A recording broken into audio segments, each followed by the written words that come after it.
Alors, nous continuons notre enseignement dans la parole du Seigneur et le titre de cet enseignement, c'est « Gardé par la puissance de Dieu ». Par le moyen de la foi, Dieu va nous garder vraiment parce qu'il a fait de nombreuses promesses qu'il nous garderait et qu'il désire nous bénir abondamment. Alors, ce n'est pas mal de prier pour la bénédiction parce que c'est la volonté de Dieu de nous bénir. Quelquefois, les chrétiens sont un peu bizarres parce que c'est comme si on ne veut pas prier pour la bénédiction parce que ça semble égoïste de vouloir être béni. Mais écoutez, c'est la volonté claire de Dieu de nous bénir. Alors, il n'y a aucun mal à prier pour être béni. C'est mieux de prier pour être béni que d'être maudit. C'est mieux la bénédiction que la malédiction.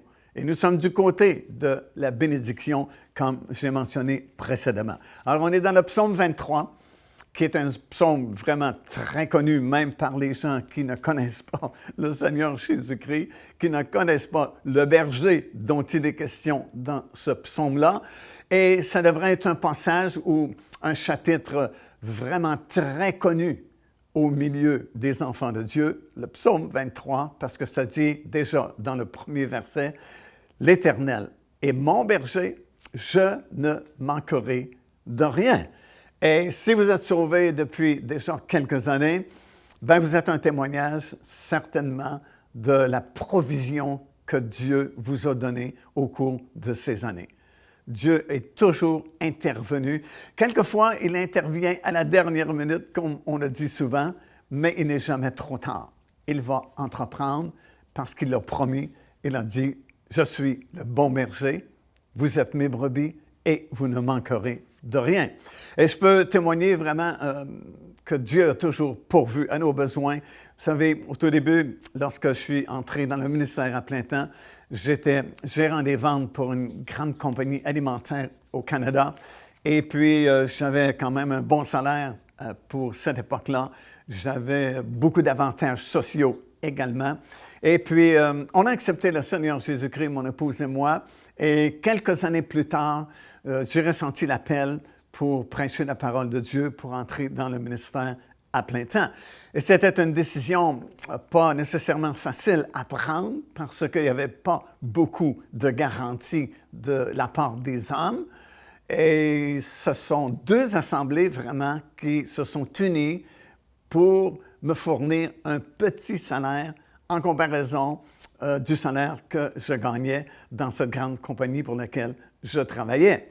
Alors, les deux assemblées ont fourni la moitié chacun de ce petit salaire qu'ils m'offraient. Et puis, j'ai pris la décision, j'ai rencontré mon patron pour lui dire que je quittais la compagnie. Il m'a demandé pourquoi, bien sûr, et je lui ai expliqué que c'était pour entrer dans le ministère, prêcher la parole du Seigneur. Évidemment, pour eux, c'était ridicule, c'était stupide de prendre une décision semblable parce que mon avenir était quand même assuré dans cette compagnie-là. Et puis, il m'a dit quelque chose qui m'avait blessé quand même à l'époque. Il m'avait dit, on ne peut pas faire confiance à ces gens-là. Parce que les gens, souvent, ont une mauvaise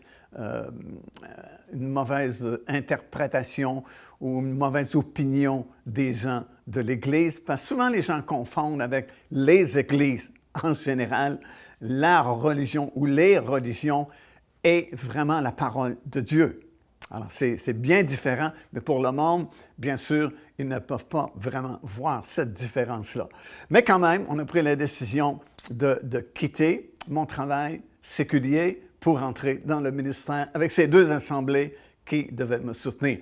6 mois après mon départ de cette compagnie, la première assemblée qui payait la moitié de mon petit salaire m'a fait savoir qu'ils ne pouvaient plus continuer à me soutenir.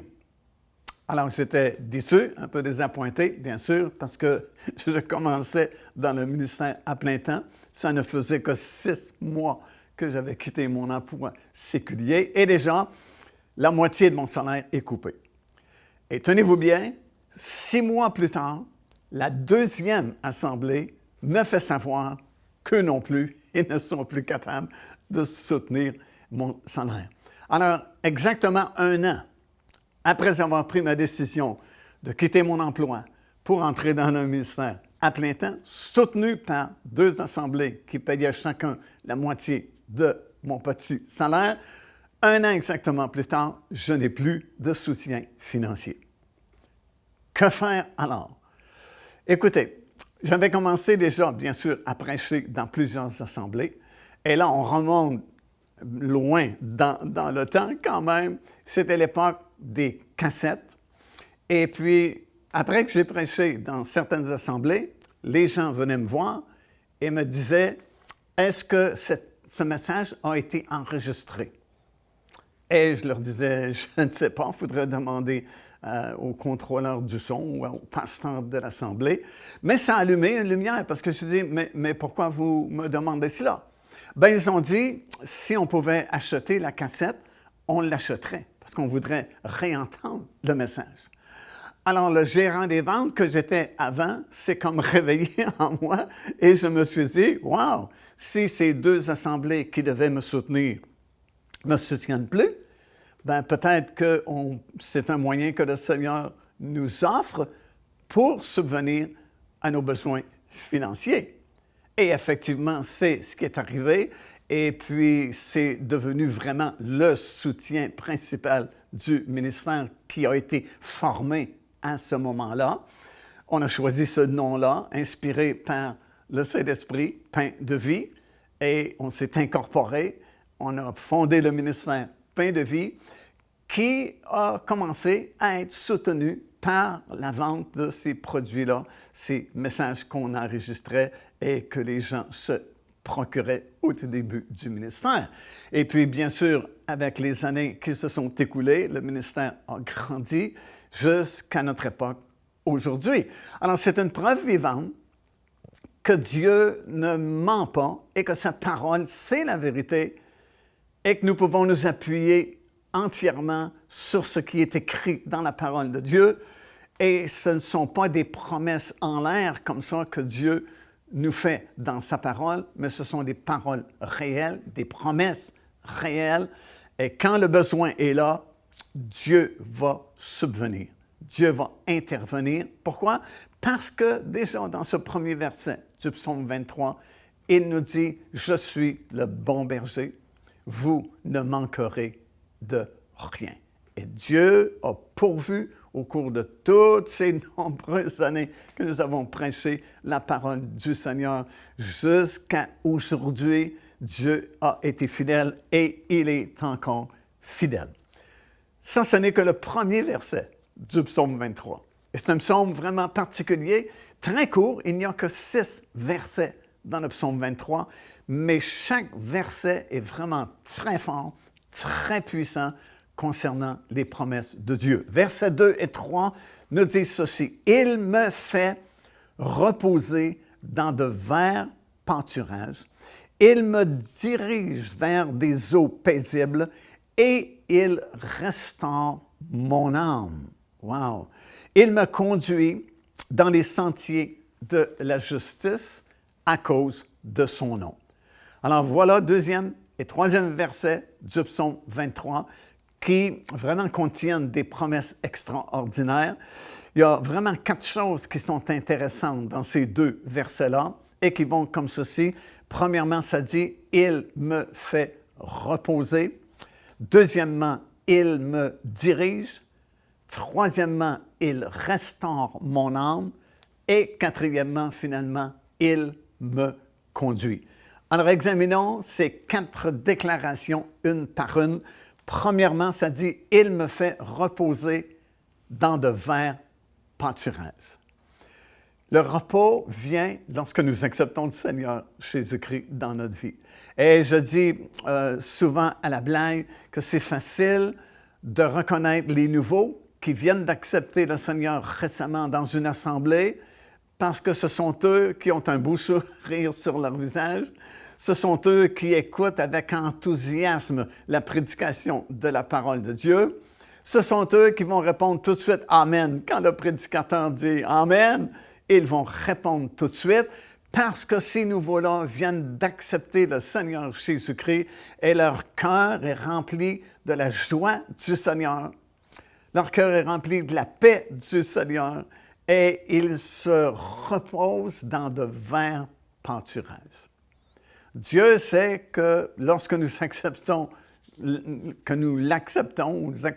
Seigneur, nous venons quelquefois d'une vie tumultueuse dans le monde et en lui nous trouvons du repos.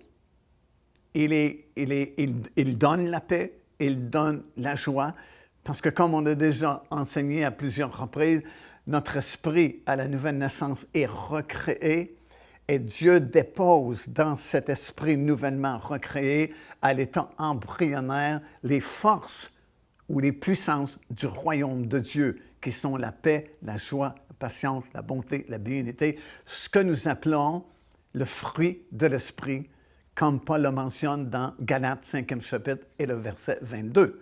Ça, c'est déposé dans notre esprit à l'état embryonnaire dès l'instant où nous acceptons le Seigneur, à la nouvelle naissance.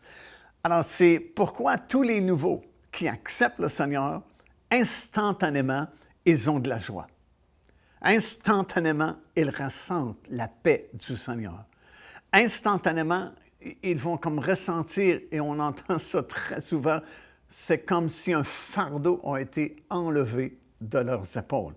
Et c'est compréhensible, c'est normal, parce que c'est vraiment un miracle qui se produit à l'intérieur, et c'est vraiment réel, ces puissances qui sont déposées dans cet esprit nouvellement recréé, et c'est tout naturel de ressentir les effets immédiatement.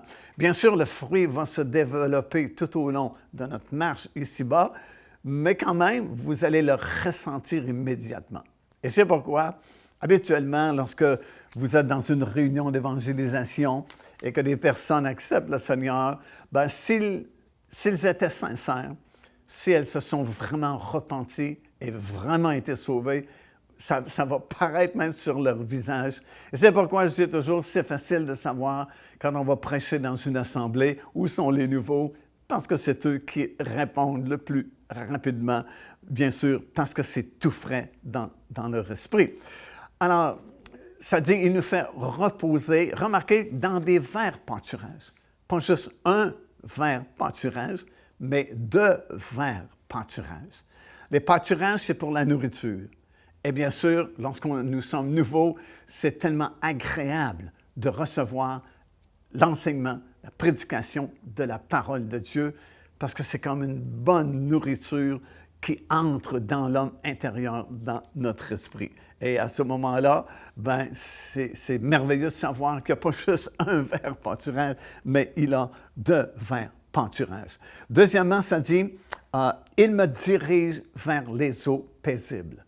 Les eaux paisibles, bien, c'est la fontaine d'eau vive. Le Seigneur le sait, après qu'on a été sauvés et qu'on a bien mangé dans les verts pâturages, nous aurons soif. Alors, il y a là une fontaine d'eau vive, c'est le Saint-Esprit vraiment que nous pouvons recevoir et avoir. Et ça dit ici, il me dirige vers des eaux paisibles. Le mot en hébreu, c'est nahal, et c'est un mot doux, c'est comme une invitation de venir à la fontaine d'eau vive et de recevoir le précieux Saint-Esprit et surtout le baptême du Saint-Esprit qui, selon Jésus, comme il a mentionné dans Jean, l'évangile de Jean, sera comme une source d'eau vive à l'intérieur de nous qui jaillira jusque dans la vie éternelle.